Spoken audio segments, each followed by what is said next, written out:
everyone, and welcome back to Kitten Lady and Friends, my interview series where I'm talking to some of the most fascinating experts in cat welfare about how all of us can make it a safer and more compassionate world for cats. I'm sad to say this is my last episode of the series, but it's been so fun to have 8 episodes with some of my favorite advocates. I hope that you guys have enjoyed watching as much as I've enjoyed having these conversations. I want to again express my gratitude to Royal Canin for partnering with me on this educational series. I'm very grateful for their commitment to cat welfare, so thank you again, Royal Canin. Let's pull up the kitten cam because I've got some really cute stuff happening here today. This is my mama cat and her 5 babies, and looks like everybody's taking a nap, so we'll be able to check in on the kitten cam throughout.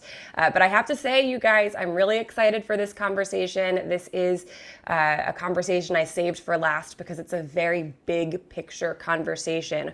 We're going to be talking all about the future of animal sheltering with 2 of the most incredible advocates out there. So I'm going to be joined today by Dr. Julie Levy. She is a professor of shelter medicine at the University of Florida. She's also the co-founder of Million Cat Challenge and the co-founder of Maddie's Shelter Medicine program at the College of Veterinary Medicine. She's also the founder of Operation Catnip, a nonprofit that has spayed and neutered more than 55,000 cats in Gainesville, Florida since 1998. Her research has been hugely important to the work that I do and that all of us in cat welfare do. I'm so grateful to have her here. I'm also joined today by Kristin Hassan. She is the director of Pima Animal Care Center in Arizona. She is a leader in the Human Animal Support Services Initiative, and she's on the board of directors for the National Animal Care and Control Association. She's doing amazing, progressive work in her shelter, and she's truly a thought leader in the animal sheltering industry. So I'm very grateful to have both of them with me today. Dr. Julie and Kristen, thank you so much for being here. Thank you so much for having us. Yeah, I'm so excited to talk to you guys. So before we do a deep dive into kind of the present day and future of sheltering, I kind of want to take a look at the past. I think it's important for us to understand and know our history. And Kristen, you sent this incredible photo to me. It's like this black and white image of a shelter drop box. And I'm wondering if you can kind of talk to me about the history of animal sheltering and also the history of your experience. Like when you first got started, what was it like? Yeah, so this picture actually comes from the shelter where I work now, Pima Animal Care Center in Tucson, Arizona. And we know it's sometime in the late 50s, but we're not exactly sure what year. And it was a drop box where cats were put on the top, and right underneath them, with just a screen separating them, were dogs. And it is sort of unimaginable now that we could do such a thing, especially to the cats that were probably just terrorized in this situation. But animal welfare up until the last 20, 25 years was really still based in this pound model. And the pound model was built in the mid 1800s to late 1800s. And it was really designed to take in nuisance dogs off of the street. It really was, the system was never built to serve cats. And when it did eventually incorporate cats, it was really just to round them up and kill them. And so I have been working in this field since '99. My first job was at a shelter where the euthanasia rate was around 85 to 90%. And my main job was identifying animals for euthanasia and then assisting with that, along with taking animal control calls. And it was devastating as someone that had gotten into the work because I loved animals. And cats in particular were really vulnerable unless a cat was under 2 years old, ran up to the front of the cage and was rubbing on you and out openly friendly, that cat got a big red E marked on its kennel, and it would be euthanized by the end of the day. And to think how far we've come in the time that I've been involved in animal welfare, it's just humbling and inspiring, and it tells us how much further that we could go. I am just like, I have goosebumps and want to cry, and just, it's you've been involved in this for twice as long or more than I have. And even for me, I've seen so much change in the last decade. I think you're absolutely right that it's pretty incredible to see how far we've come. I want to talk, Dr. Julie, to you about your early experiences, because you have been involved in cat welfare since before I was born. You have really been doing some incredible, groundbreaking work in this industry. And this is a photo, I think you said from 1986. I was born in 87, so you've been like a kitten lady since before I existed. So I want to first thank you for that. And I want to ask you, like, what was it like for you in the 80s doing this work? What did animal sheltering look like back then? My beginning of work in animal welfare was similarly traumatic as Kristen's was. Is I was a veterinary student from 1985 to 1989, and the UC Davis campus is an ag campus, so they've got dairies and a lot of open space, and there were always a lot of cats on campus, but they were managed as vermin. Literally, the campus pest control would trap the cats for euthanasia or would distribute poison for the cats. And so that was pretty shocking as this excited young veterinary student coming to fulfill this lifelong dream of becoming a veterinarian. And we, as students, said, like, maybe we should just neuter these cats instead. Like, wouldn't that work? And you do have to remember, Hannah, I'm sure you can't remember, there wasn't an internet then. And so we were totally isolated, and people were kind of inventing TNR programs on the fly, but alone. It just seemed like a natural response to a problem. But we weren't connected or assisted in any way, so we all made the same mistakes. So I can remember running around the dairy, the cows were milked at 1 a.m. and all the cats would come out. And so we were chasing them with towels, trying to catch these poor feral cats. And then we finally learned there were traps, which made everything so much safer and more fun for all of us. I do have to give a lot of credit to the faculty there in the late 1980s. They gave us pretty full reign to develop this concept with the students, where we were trapping cats and bringing them into the teaching hospital, and they were supporting us by letting us do the spay and neuters. There was very far-sighted and trusting of the students. It's been just an incredible journey ever since, because that was a completely successful program. We were able to replace the pest control approach with a TNR program, and it still exists today. That article that you see was as part of the program. We would discover orphan kittens, or sometimes we probably made orphan kittens, which Hannah is teaching us how to avoid making orphan kittens. And we were raising them in the teaching hospital. The students were taking them home, and the faculty actually let us bring the kittens to class and feed them during the day. And it also provided a great opportunity to study fading kitten syndrome, why kittens were dying before they were weaned, and to develop some interventions to save more kittens that are used today. Wow. Well, obviously you have done incredible pioneering work. I love the thought of like you out there with a towel trying to catch a cat in the 80s. Oh my gosh. One of the ways that shelters are most like visibly to the public changing is that the housing in shelters has changed a lot over the years. And I know, when people think about, what an animal shelter looks like, they picture kind of these like stacked kennels and cages for cats. And of course, there are still kennels and cages in animal shelters, but there's been a real shift in recent years towards having more like open format rooms, things like that. Kristen, I'm wondering if you can talk a little bit about like how the housing for animal shelters and cats in shelters has changed. I know that you have, some more like open format and cohort housing in your shelter. Can you talk about what that's like? The old days of these teeny tiny kennels, and in fact, when I got to PAC, we were still in the 1960s version of the facility, and the kennels were just almost unimaginably small. The cats could go from their litter box to a tiny little spot where they could lay. And in a lot of shelters, even still today, the cats don't have any bedding or boxes or hidey holes. And when the new PAC facility was built, they built it with a whole new concept in mind. Like at our shelter, like so many cats they were just an add-on. The shelter wasn't built for them. And so when I got to PAC, the cats were in this old side room and they were surrounded by dog kennels.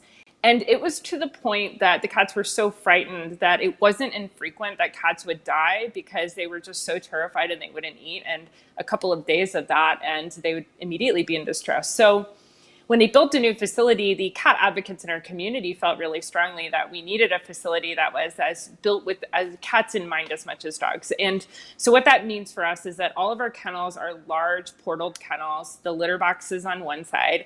Every kennel has shelves. And then the portals can be opened up so the kennels can be made even bigger when we're not at capacity. In addition, one thing that we found that's really important is we have 9 group rooms for cats.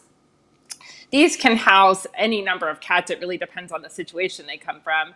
And we started housing all of our hoarding cats together, and it just changed everything for us. So this is an example. This is one of the hoarding cases that came in. In the old days, we would have separated all of these cats. They would have all gotten an individual kennel, and the stress level on them would have been just immense. And so this is how we house the cats that come from hoarding cases now. And you can walk in a day after cats have come into a hoarding case and they all come up and greet you. And they're like, hey, we really like all this food that you're giving us. So it's just a totally different way of thinking about cats. And I think we've really gone from, Dr. Levy mentioned that cats are really treated as nuisance animals, almost sort of as wildlife, but even less cared for. And now every single cat is an individual, and we really try to think about, okay, if we were a cat, what would help us through this situation? And we're always trying to think about the things from the perspective of the cats. And that means that no cat is in a kennel for more than about a week unless that cat prefers that environment to a group room. That's awesome. Yeah, I love seeing all of these cats thriving and feeling comfortable. And I think when they're in these group rooms, it's also a great opportunity for people to kind of be able to picture what it would be like to have that cat in their home. Now, Dr. Julie, obviously, we talked a bit about portals here, and I know that's something you're really passionate about. I want you to tell me all about Portal Mania. And for anybody who's watching who doesn't know what a portal is, can you talk about what's a portal, why are they important, and tell me about Portal Mania? So there's lots of old shelters that were built with these very small metal boxes, essentially the size of a cat, a little bigger. And it was just thought because cats were quiet and not that active and they fit quietly in these small boxes that was adequate housing. And so there are many, many shelters that today have this old housing, and they can't afford to rip it all out and build brand new housing. So the team at UC Davis was so brilliant. They learned how to cut holes between 2 cages and install these portals that you see here. And that essentially creates a suite for the cat. And so now the cat litter box can be on one side and the food in the bed, hiding box can be on the other side, and cats have choice. They can get some exercise moving between the 2 sections. It also allows for the staff to close the little portal door and clean one side of the cage, and then they can open it up and shoo the cat to the other side of the cage and clean it. So that way they're not taking the cat out of the cage to clean and cross-contaminating it in a box or stressing the cat out. We know now that stress is by far the biggest contributor to upper respiratory infections in cats in shelters that are very, very common. And the less we have to handle cats and move them from one container to another, there's a direct relationship to protecting their health. So these portals have really been a very simple solution to a complex problem and have changed the health and welfare of cats in shelters that have this old style housing. And so there's, you can buy these portals now, all made. We used to have to make them out of PVC pipe that we sliced up into rings, but people don't have to do that anymore. They can order them online. And so we developed this year Portal Mania. It was a campaign to take advantage of the lower number of cats that were being housed in shelters due to the COVID pandemic. So when the COVID pandemic broke out and organizations reverted to emergency services only, there was a mass exodus of cats and dogs from shelters into foster homes and adoption. And that really meant that shelters were largely empty for a moment. And it was the perfect time to rehab all this cat housing by putting portals in it. So we did a fundraising campaign and raised a lot of money from a great number of industry donors. And we invited shelters to apply for free portals. And we got a match from the company that sells the portals. And so they were all discounted to us. And we were able to distribute over 3,500 portals to shelters. And they are all being installed like right now. And we're just getting all of this great love back from the shelters that are installing them and noticing how happy their cats are and how much easier it is to care for them. Yeah, I think we have a video of one of the cats like running around so happy. It's awesome. So you can see here like the big difference that's made even in a kennel. The cat has ability to go up. They have the ability to go side to side. They have a lot more space, distance from their litter box. I love portals, and I think Portal Mania is so cool. What a great idea. Kristen, you talked about how, at your shelter, you actually consider shelter housing to be kind of the second best thing, and that keeping animals in the community through foster care and programs like that should always come first. I really loved that concept that like a shelter should be kind of the second place that you would want the animal to be, but the community comes first. And I have this video that I want us to watch because I literally was sitting here crying when I watched it. So I want to watch this video about a really unique foster program that you started, and then we'll talk about the impact that that's making in your community. But let's watch this video.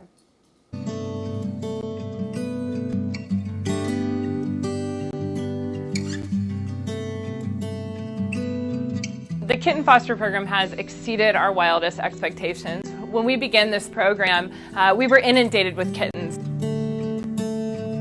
Our shelter takes in about 10,000 cats and kittens every year. And kittens are one of the most vulnerable populations we have in shelters. They need round-the-clock care, and so we were looking for places to put kittens. And we found a partnership with a memory care facility, and it seemed like a natural fit. Want to see what I got? Oh, yeah. Oh, Look at that. How cute. Look at that. How It's a cute. kitty. We started this program because we were trying to save kittens' lives. But what's so exciting is that we've been able to bring so much joy and happiness to the residents' lives. There's nothing more fun than watching kittens play and bounce around and watching them grow up. And so we've gotten to bring all of that joy that we experience every day seeing the kittens to residents in these facilities. Many supplies are needed for the kittens, including bottles, formula, medications. They also need housing, so we're able to buy the pens that they live in, litter boxes and litter. All of these things we send with the kittens to the memory care facilities. The way that our program works is it's truly a partnership between the memory care facilities and the shelter staff. And that means that a staff person is involved in every step of the process, from selecting the kittens, dropping them off, and helping counsel the memory care facility on how to take care of the kittens. May I give a little gray kitten to someone? So the Petco Foundation's Innovation Showdown investment provides staffing and supplies for the program. And the other thing that we want to do this year is help teach other shelters how to do this program, because the life-saving benefits and the possibility of engaging our communities in entirely new ways are so amazing. Since this investment, we've received inquiries from all over the country asking us about how we're doing this kitten foster program and how other shelters can do it as well. And for us, that's the goal, is to help spread this great idea to the rest of the nation. I'll love you anytime, anywhere. Oh my gosh, where's my tissues? It's just awesome. So cool. Can you talk, Kristen, about like the importance of these foster programs and these community programs that help animals not need that on-site housing? Yeah, so this program was started actually under the tenure of the previous director, Jose Ocaño. And at the time that he started it, PAC was it was still in the old facility and it wasn't set up for kittens. And that meant that we were literally storing kittens in old broom closets. We were putting kittens in these rooms that were never meant to house animals because they didn't want to euthanize for space. But the conditions were not good. And so this program started at a time when the space was really needed, and they weren't even thinking really about the people. They were just thinking about saving lives.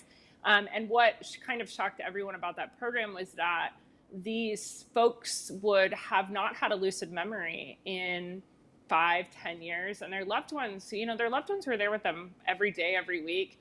And to see one of these people who had lost their memory hold a kitten and start to recall their childhood and start to talk about growing up on a farm for the family members was really life-changing and just so moving. And it sort of sparked a different way of thinking about cats and kittens in our shelter. And since then, we have 4 foster coordinators, and one of them is dedicated entirely to adult cats. And the reason for this is that we have 2 foster coordinators who focus on kittens and other young animals. But for adult cats, they aren't always as easy to get out. And they were the ones that were really sitting in our shelter for a long time. So since then, we now place half of our cats into foster homes. About 2,600 of our almost 6,000 cats went to foster homes last year. So fosters become the primary way of housing cats, and they only stay in the shelter while we're trying to seek foster placement or adoptive placement, and they are all eligible. So everybody, the goal is that they are there as short a time as possible and they're in a home as quickly as possible. And by doing this, we've been able to reduce the length of stay. We used to have cats that would be in the shelter for 8 or 9 months. That's just not a reality any longer. The vast majority of our cats are out into a home within 10 days. That's so incredible. Yeah, I think it's like, on the one hand, the animals are getting more visibility in the community. On the other hand, they're happier. They're cats who are in foster homes make great candidates for adoption because they're going from one home into another. And I'm such a huge advocate for fostering. I, think right now is an incredible moment for fostering because a lot more people are finding that maybe it could fit their lifestyle. So just saying, for anybody watching, if you're not fostering yet, now's a great time to start. I always say that, the populations I've chosen to focus on are those who I feel are really the most at risk, which is like those neonatal kittens, but also feral and community cats, which I want to talk to you about, Dr. Julie. That's another really big population that has traditionally been at risk in shelters, and you have been at the forefront of changing that. I would love if you could talk a little bit about your program, Operation Catnip. What do I have this number right? Is it 55,000, 65,000? How many? You're like doing an incredible amount of spays and neuters. So talk to me about Operation Catnip and kind of the history there. This is an amazing video, by the way. This is a great video to show what we do. So we are very fortunate to have this surgery space at the veterinary school, and we can we borrow it once a month on the weekend and turn it into a large clinic that can spay and neuter over 200 community cats for local residents in a single day. It's staffed entirely by volunteer veterinarians and veterinary students and cat lovers. They come in the morning and they pick up their cats and traps in the afternoon. We also have about 800 traps that we loan out to the public to support this. So this is truly a partnership between the public, our nonprofit Tnr program, and the College of Veterinary Medicine. In addition to the fact that we have spayed and neutered over 65,000 cats, and that has resulted in plummeting intake in our local shelters. We used to euthanize thousands of cats in our local shelters, and now it's down to a few hundred, all of which are euthanized for humane reasons, for untreatable medical conditions. But we also train veterinary students to carry out these programs in the future. And when they disperse across the country in their new job, they can spread all of this great work. That's amazing. I have to imagine this does make such an impact in the entire, county that you're in.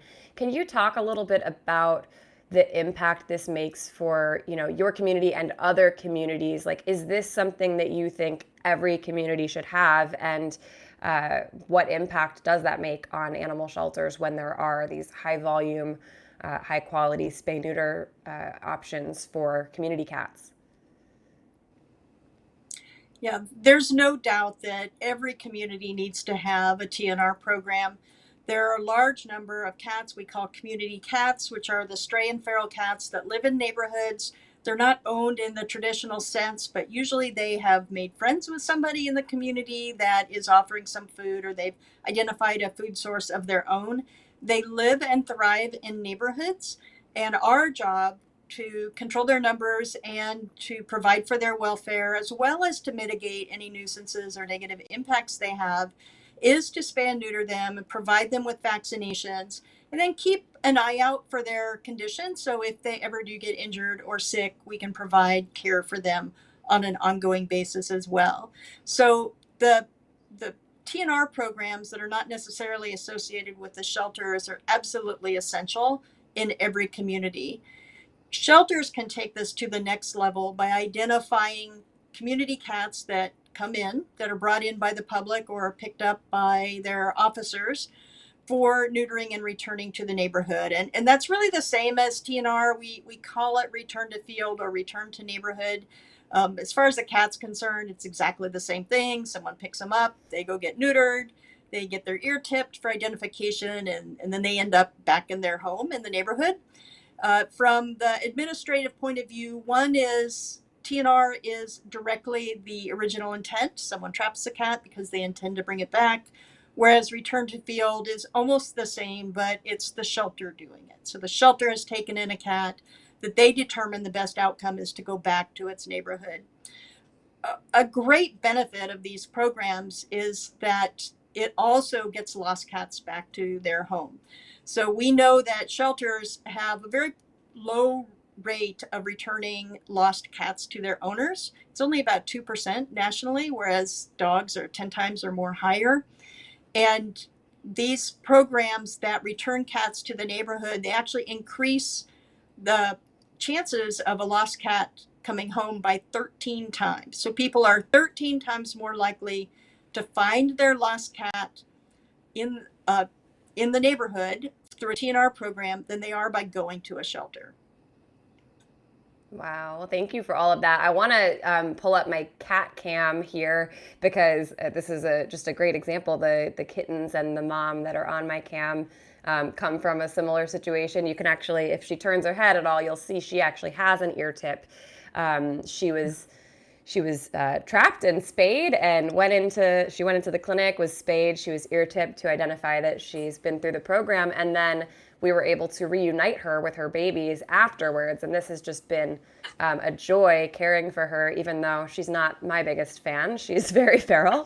I know she can't wait to go back to her community, to the home that she knows. But, there's so much room for us to grow as an industry still, I think, in kind of awareness and programs that serve these community cats. So I really appreciate all of your work there.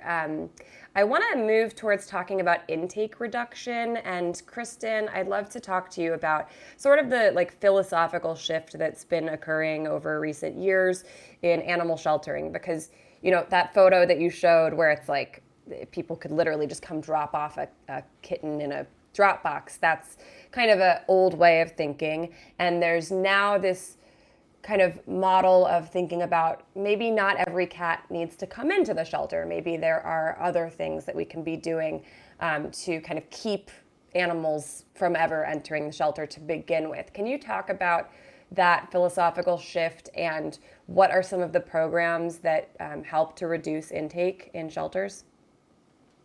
Yeah, so for people that don't live in a part of the US where overcrowding in shelters is still a reality, it can be a little hard to make this leap because they're like, they have empty kennels, just take the cats in. And so I think that it's important to point out that there is some geographic variability in need. I worked in Fairfax, Virginia, where we didn't really see a tremendously high number of cats coming into the system. And now I work in a community where I was saying earlier today when we were talking that we have about 20 potential hoarding cat houses that we're working. Animals are breeding several more times a year. And so people have more animals. Our shelter takes in about 20,000 animals a year.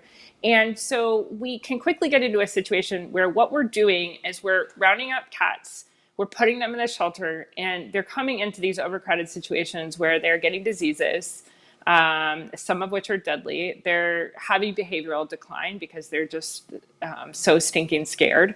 And they become unadoptable for one reason or another. And we can run the risk of bringing animals in, giving them conditions that prove fatal, and then euthanizing them. And so we had to make a shift. And TNR was a huge part of that.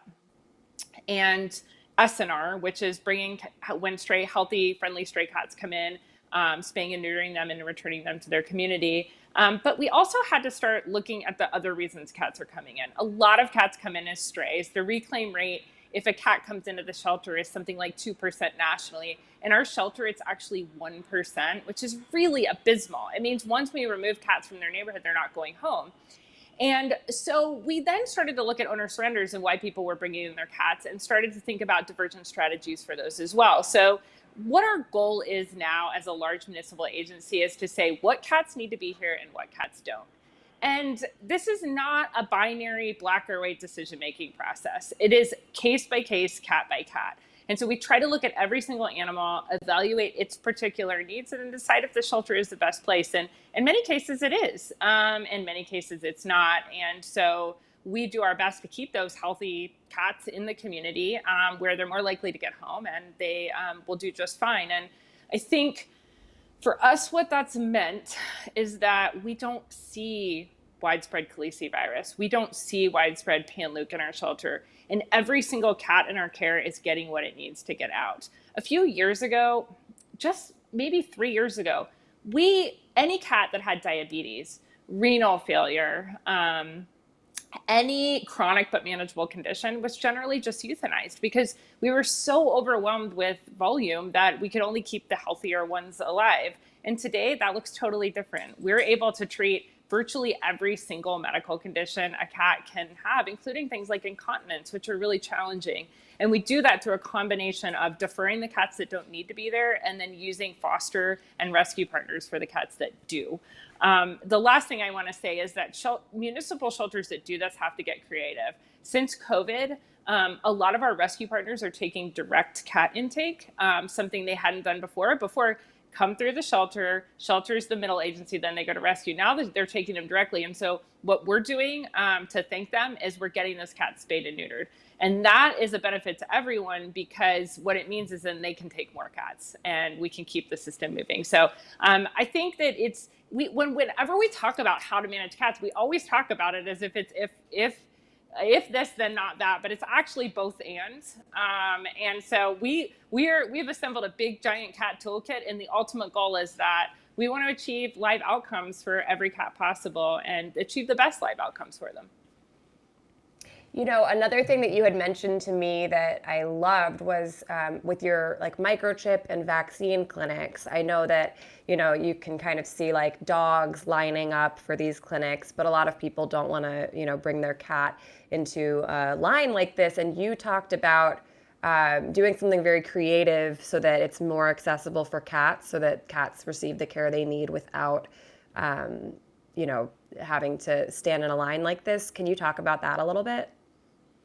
Yeah, so we were never very successful. We do tons of outreach, microchip, vaccine clinics. We were never very successful about getting cats there.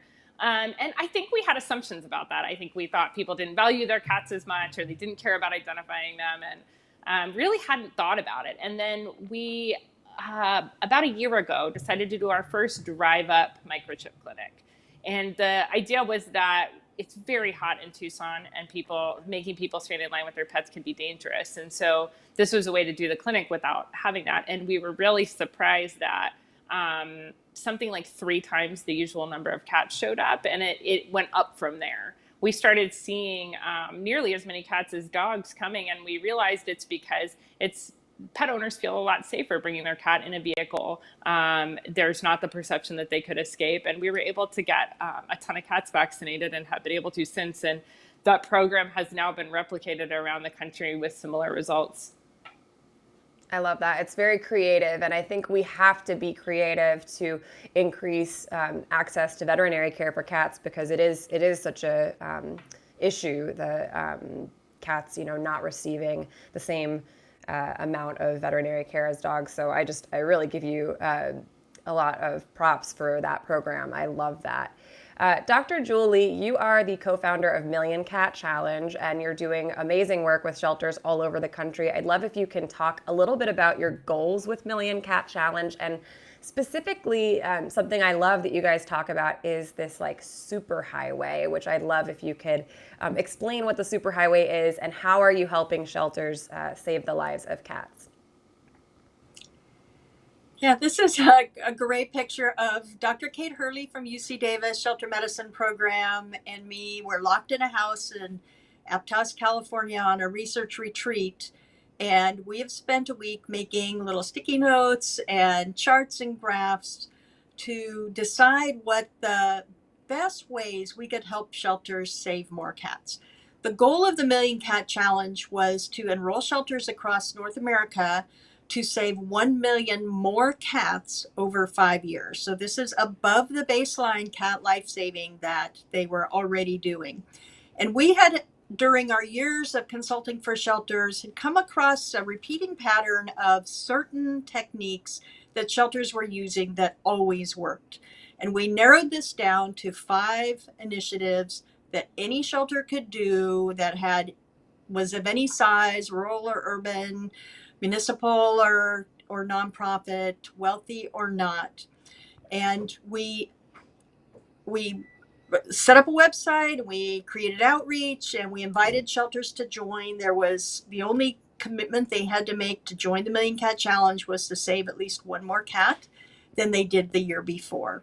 And then we provided a lot of education and opportunity to adopt 1 or more of the 5 initiatives. And what's really exciting is that started in 2014, and the 5 initiatives have held up really well and are what are expanding now with this new COVID-inspired change, this reimagining of shelters to reduce the need to bring animals into a building and instead care for them in the community where they belong. So it involves safety net programs to keep cats out of shelters in the first place, improving the quality of care and the housing they get while they're in the shelter and reducing the amount of time they need to be in a shelter, and then removing self-imposed barriers on positive outcomes for shelter cats. So really opening up to adoption and implementing wider spread return to field programs.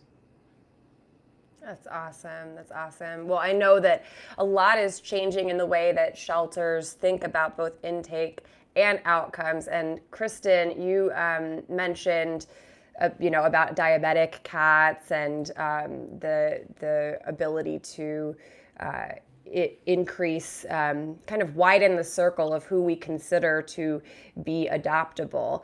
I can tell you that's, I work a lot with cats and kittens who, many years ago would not have been considered adoptable. Kittens who, have congenital differences.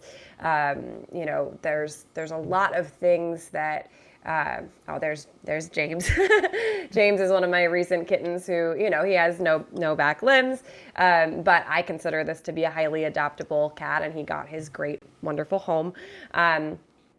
So I wanted to ask you about how we are widening the circle of who's considered adoptable, whether that's, having FIV, congenital differences, leukemia, you have ringworm cats available for adoption. I'd love to hear kind of your experiences with, adopting out cats who have ringworm, who have upper respiratory infections, who have, these things that maybe previously were considered to make them not candidates for adoption. Yeah, so to talk about that, I just want to go back a little bit to the Asilomar Accords, which was a convening, which I was not part of or working in animal welfare at the time, but it was a convening of experts trying to determine what life saving should look like in communities and how we should count the numbers of animals. And as part of the Asilomar Accords, there was this category of animal that was called untreatable or unhealthy. And that category differed community by community. So the idea was that each community would decide what was unhealthy and what was untreatable. And it really varied.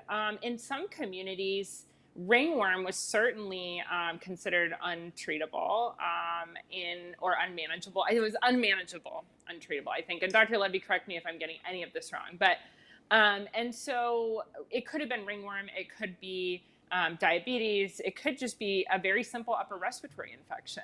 So the reason that's important is because what it meant is that for years and years, if communities were using these, an animal would have a condition and it was an automatic death sentence for that animal. And thank goodness that is all completely changing in many cities and communities around the country. And so now there's a lot more questions asked. I think Dr. Levy's work on FELV and the work of Austin Pets Live on FELV is a great example of sort of questioning, but do they really need to die? And now we look at every animal and we look for a live outcome option. We don't think, is this a criteria for death? But our industry still really needs to get rid of that thinking. So we've thrown that out the window. We don't have, quote, criteria for death in that way anymore. And so our aim is to save every cat. The ones that are still hard to save fall into a few categories. We do, as an open admission shelter, take in cats that are extremely sick and injured. Sometimes they truly are untreatable, but everything else gets a chance. And how that's played out, the last picture you showed was our ringworm ward. Our ringworm ward used to be in the very back of the shelter, hidden away, and the kittens would just sit there for weeks and weeks and weeks while they got their lime sulfur dip. A couple of years ago, we moved that ringworm treatment ward to the front of the shelter. It has its own row, but it's publicly accessible. It's called the Fungal Jungle. And now all of our ringworm cats and kittens are publicly on view, and we just tell people the rules. Don't grab them and rub your face. And we let them know what the rules are. And what's been really fascinating is that they're flying out the door as quickly as others. We give people the treatment. We tell them the protocol on how to complete their treatment. And those kittens are often so highly adoptable that as soon as our non-ringworm kittens are gone, those guys are gone too. And we typically, when this picture was taken, we typically in an earlier year would have had 20 to 40 ringworm kittens, and our census is 0 or stays very, very low now because they get adopted or fostered as quickly as their other cats and kittens. That's so awesome. I love that you give people like the opportunity to, if you want to do the treatment, like by all means, like please take them home. Ringworm is totally a treatable condition that anybody can learn how to do. So I think that's great. You also mentioned to me that you are passionate about some of the owner requested euthanasia cases that you get in. Can you talk a little bit about how you view outcomes for owner requested euthanasia cases? Yeah, I'm so glad you asked me about this. It is something I'm really passionate about because there's a category of intake called owner-requested euthanasia, and it's used very, very differently depending on what shelter you're in. In some shelters, an owner can go in with a perfectly healthy animal and say that they would like to request euthanasia, and there are no questions asked. The animal is taken to the back. And what's really frightening about that is often those numbers aren't counted in shelter data. You won't see them counted with the live release rate. So a shelter can have a live release rate that appears to be 90%, but in reality is closer to 70% when you count the owner-requested euthanasia. So what's the real problem with that? Of course, it does happen that people bring us animals at the end of their lives, and those people don't have the means to pay $100, $200 or more to have the animal euthanized. The problem is that we have trained our communities to bring us animals when they can't afford medical treatment or care and to request euthanasia because we have never offered them any alternative. And so we find that we euthanize about 20% of the animals that are brought in when the owner says, I'd like this animal euthanized. And the next question you may say is, well, that's not fair. What if you're not going to abide by the owner's request? And what we say is we no longer provide on-demand euthanasia. We act in the best interest of the animal. And we let the people surrendering know that. And we have saved some of our just most amazing animals, our amazing cats that are in my memory. They were brought in as owner requests for euthanasia, and they didn't want to die. And we were able to get them homes, and many of them went on to live perfectly normal lives. But it is still a tragedy of our movement that we're not talking about this enough. And it's 800,000 animals a year. It's not a small number of animals. Many of those are cats. Feral cats are often brought in as owner requests for euthanasia, non-social cats. And we need to be talking a lot more about this because we will not have reached the life-saving that our nation hopes to achieve until we really address those animals. And they're dying invisibly too. Nobody knows about them. And that's the other part that kind of breaks my heart. I am so glad that you mentioned that to me because I have to be honest, that's not a category that I think about very often. And I think it's so awesome and eye-opening that you're, making kind of like a bit of noise around that because it is something that I think shelters could start thinking about. Another population that I really want to talk about, you mentioned the research that Dr. Julie has done around leukemia, so I want to talk about that with you, Dr. Julie. Let's pull up some of your research, and I'd love for you to talk to me about kind of the way that awareness around feline leukemia is changing. What would you say to people who are trying to figure out their policies around adopting out a leukemia-positive cat? What does the research say? This is another condition, like Kristen mentioned, where traditionally cats were just screened for FELV, and if they had a positive test result, they were euthanized.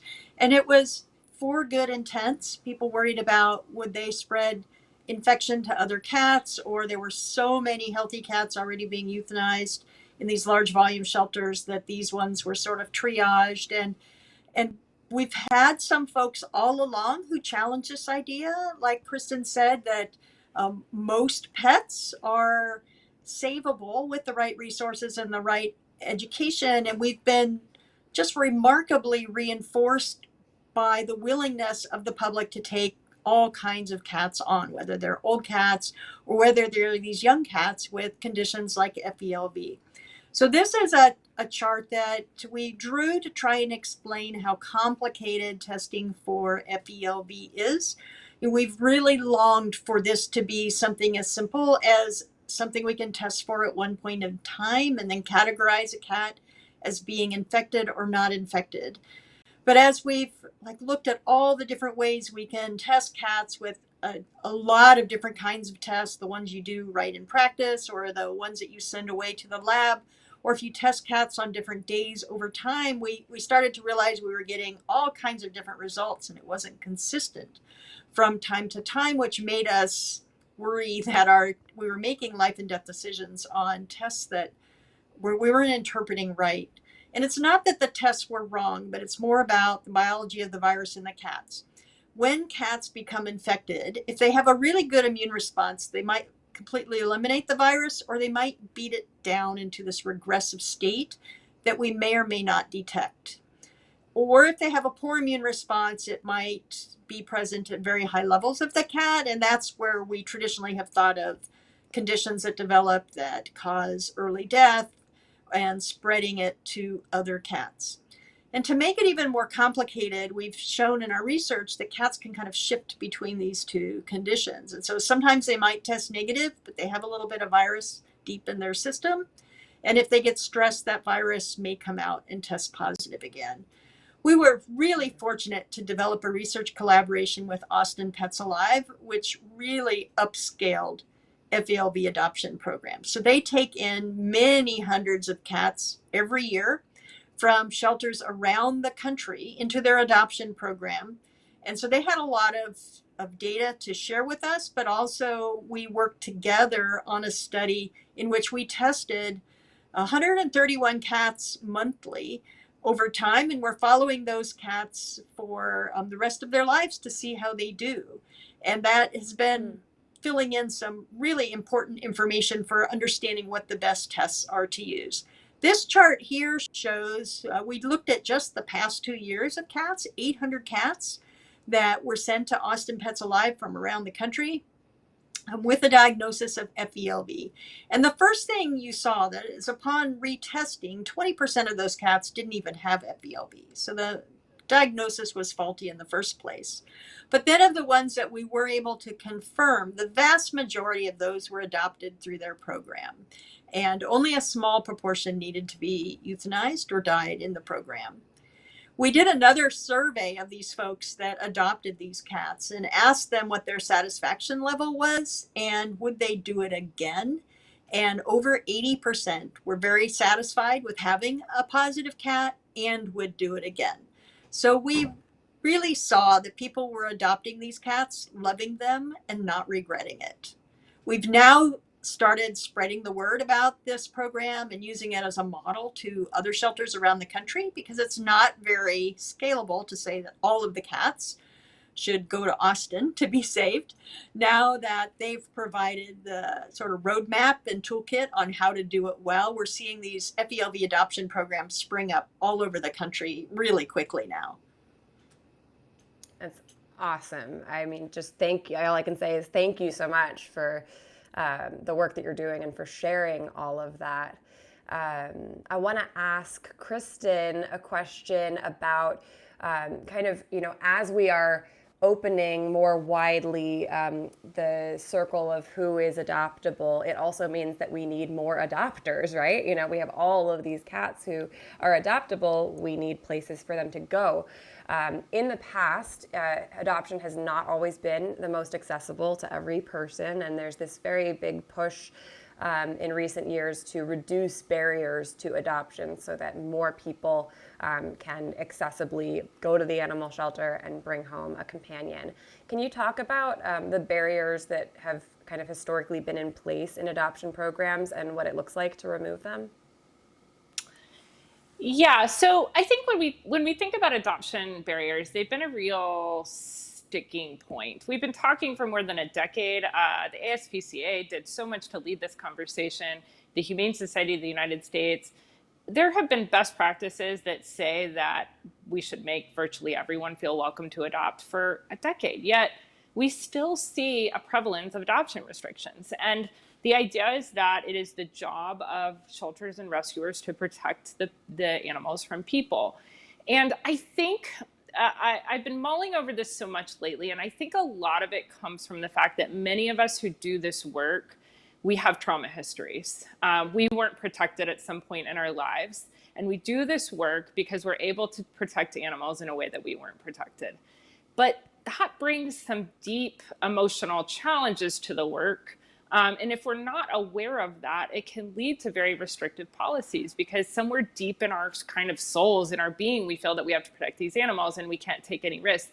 But we also, when you combine that with people's biases and their position, it's often privileged white women doing these adoptions, it leads to discriminatory policies. And I think we need to stop talking about adoption barriers and talk more about discriminatory adoption policies and really name it for what it is. And if it is, we work in a shelter where we welcome everybody. We turn some people away. There's some people that come that are they're obviously using a substance, or they appear that they are abusive to animals in front of us. There are people, or we've had an experience that says we're not willing to adopt them. Even as an open admission shelter, we do that. But we welcome everyone as if they have good intentions. And we start from that place. And we as a movement really need to start doing that, because we can't, what happens is you reduce your life-saving capacity when you are restricting adoptions that way. And rescues will say, well, we're here because shelters can't do the adoption screening we can do. And I think that is those rescue groups could be helping twice as many animals if they were less restrictive. And I've done this work now full time since 2012. I've been leading animal shelters, and I will tell you, I have never seen some of the worst adoption placements we've done have been ones when I worked in organizations that did intensive screening. I think that you can't predict. People's lives are precarious. We live in a time in the world where most of us are living paycheck to paycheck, or close to it. We cannot afford to be as judgmental as we have been, because it's going to lead to increasing euthanasia. And if we don't change something, I think we're going to have hit our life-saving peak as a nation, and we're going to backslide if we don't make a significant change, given all the challenges happening in the world right now. So I realize that's a lot, but it is a complicated and critically important subject.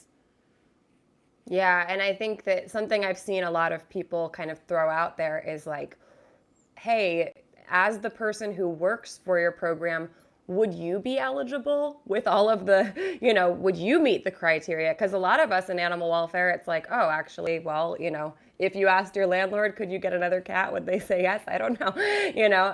A lot of us in animal welfare might not even live up to the expectations that we've, traditionally had. So I think it is really important, a very important conversation. You mentioned these difficult moments that we're in right now, and I want to talk to Dr. Julie about that, because it seemed like at the beginning of the pandemic, everyone in the world, including me, was coming to you going, what do we do? What do we do?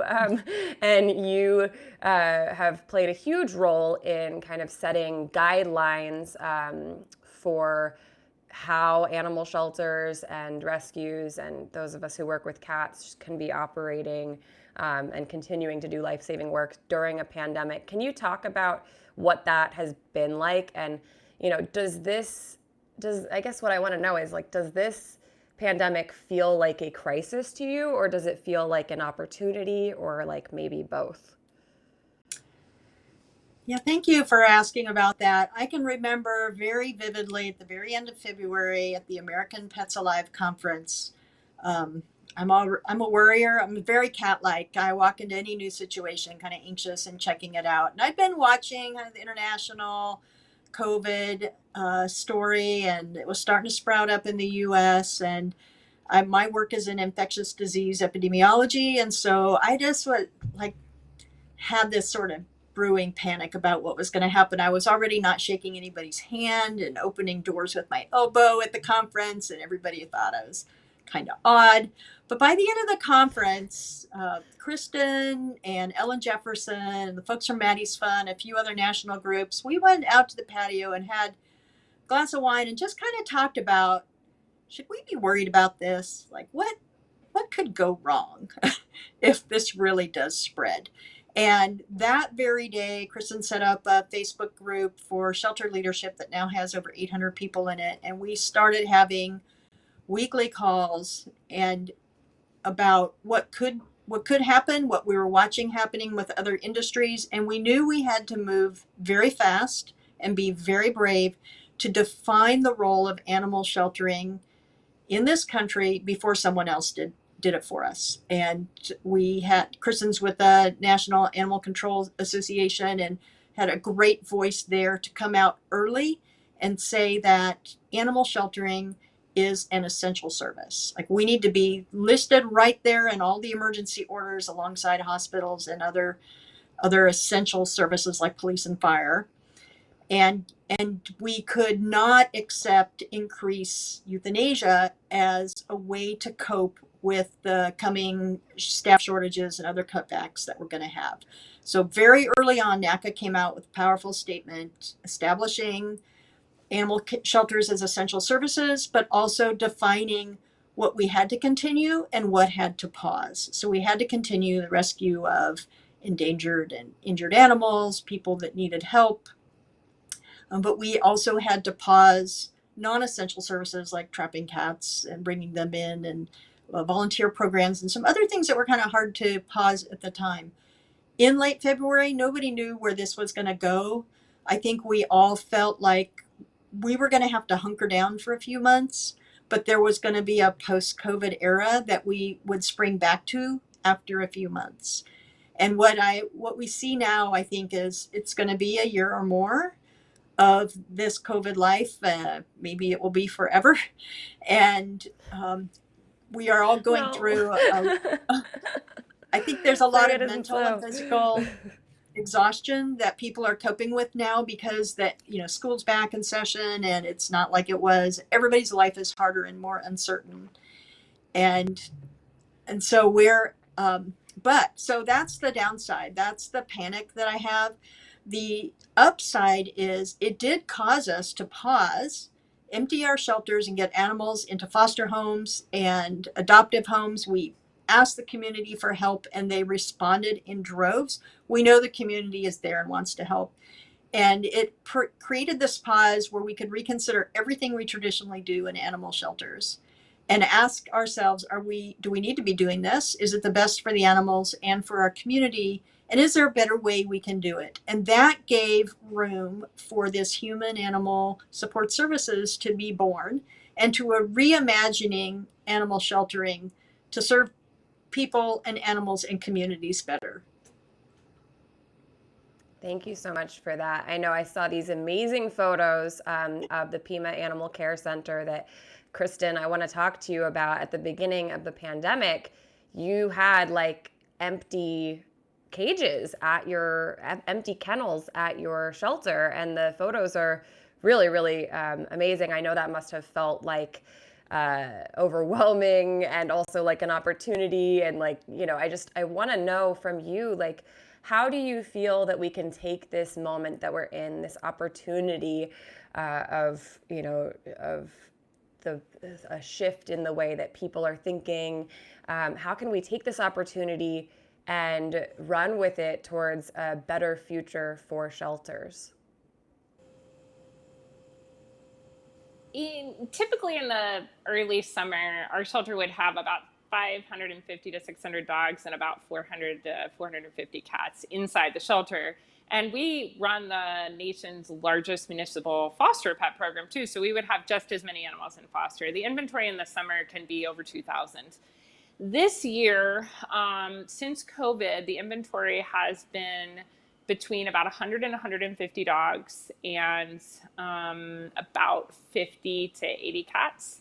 And the animals are staying in their homes, neighborhoods, and communities because when COVID hit, we knew we were going to have to do things differently. And so right away, we pled all of our animals to foster because we were worried in the beginning of COVID, we'd have to shut our doors and the animals left inside could be euthanized. So we pled everyone to foster, and we sent 90% of our animals to foster homes at the beginning of COVID.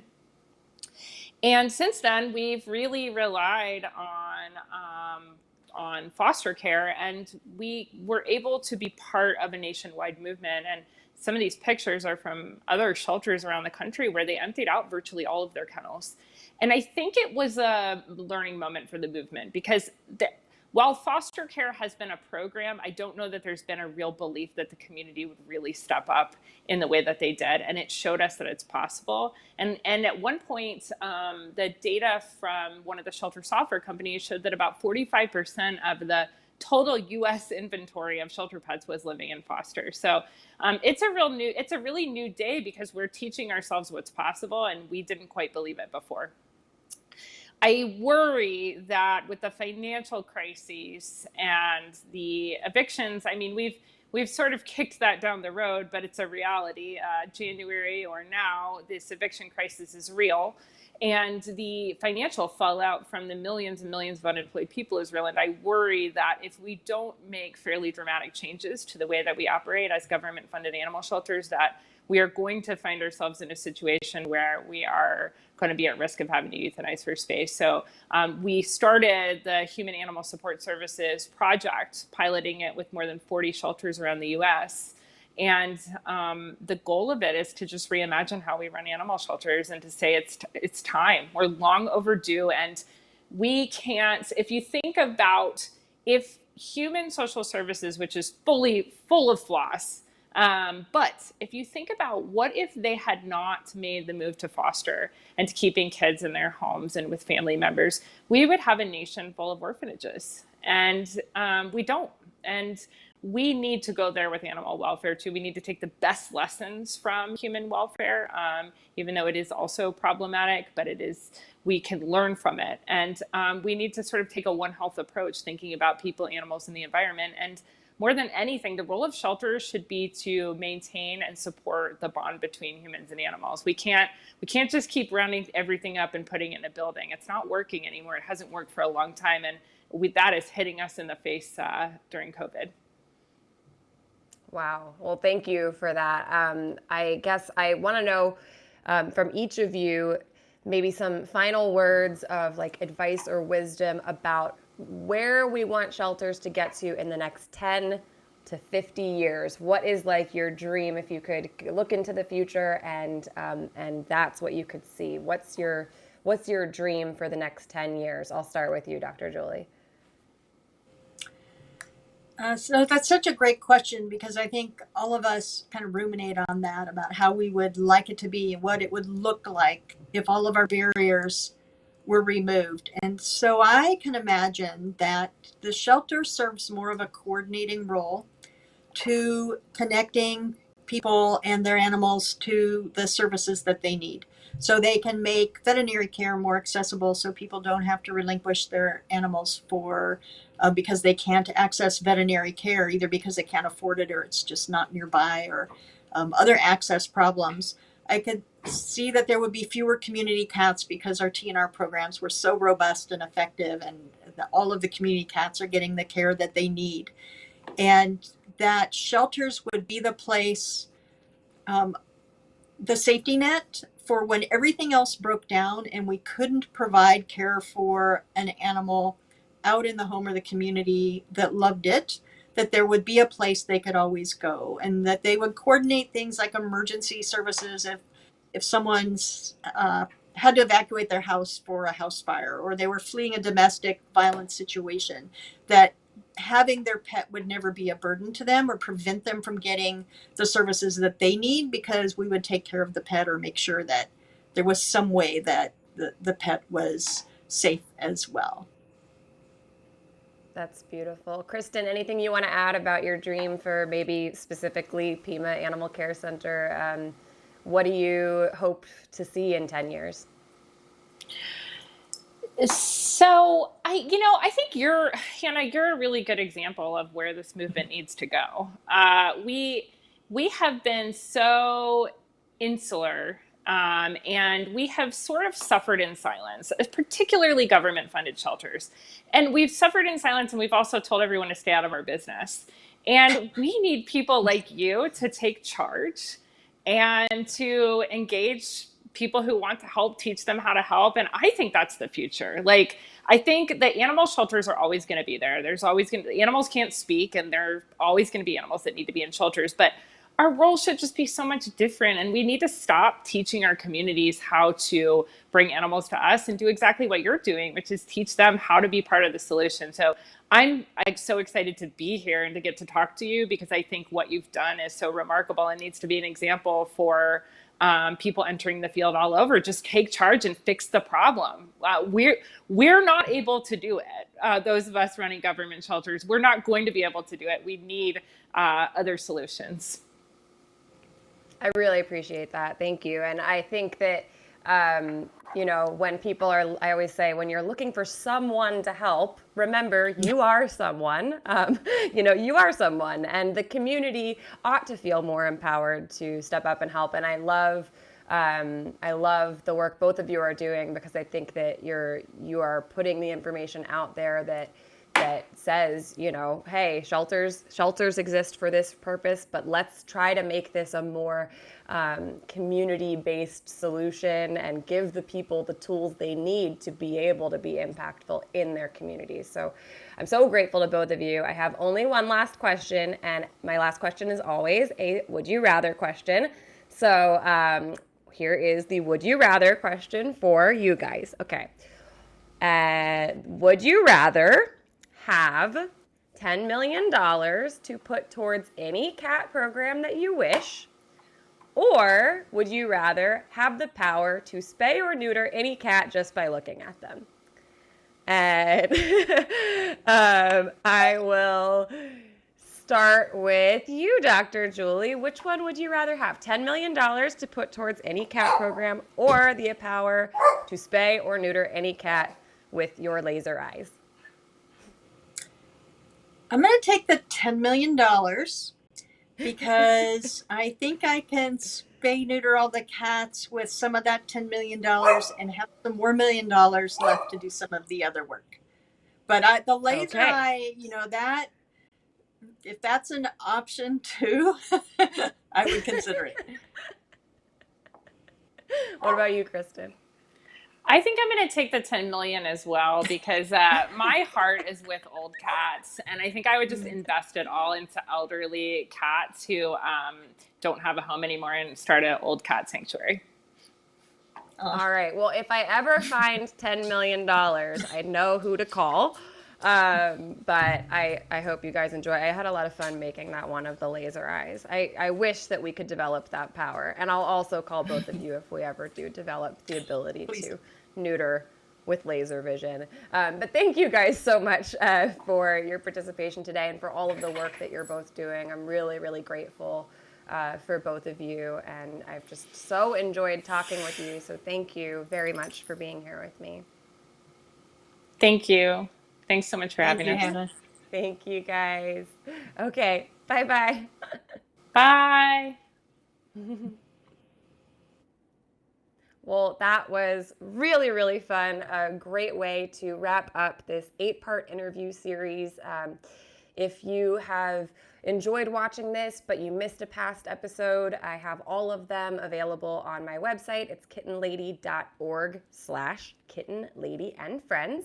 So you can go on there and watch the whole series. I want to thank everybody who participated, whether you watched or were interviewed. I also want to give a major thank you to Royal Canin. I could not have done any of this without their partnership, and I'm so grateful for them. I want to remind everybody, hop on royalcanin.com/cathealth.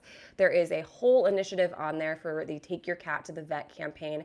You can participate in a number of ways. There's an awesome Cat to Vet sweepstakes you can participate in.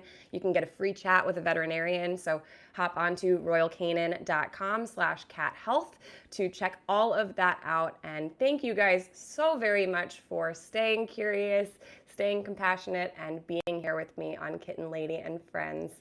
Bye, guys.